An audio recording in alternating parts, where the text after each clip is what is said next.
உடனடியாக தோசைக்கு மாவு தயாரிக்கலாம். 2 தக்காளி, 4 பல் பூண்டு, ஒரு பெரிய வெங்காயம் 3ஐயும் மிக்சியில் அடிச்சுக்கோங்க. 1/4 கப்பு கோதுமை மாவு, 1 கப்பு அரிசி மாவு, 1/2 கப்பு ரவை 3ஐயும் சேர்த்துருங்க மிக்சி ஜாரில்.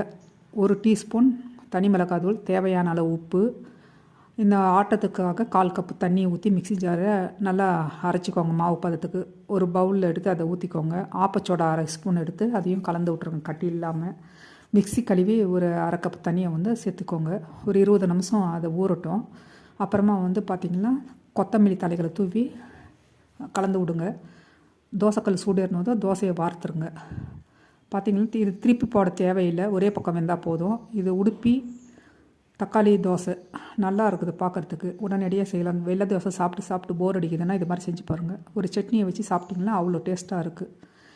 எப்போயாவது ஒரு நாளைக்கு செஞ்சு பாருங்கள், மாவு தோசை மாவு இல்லைன்னா.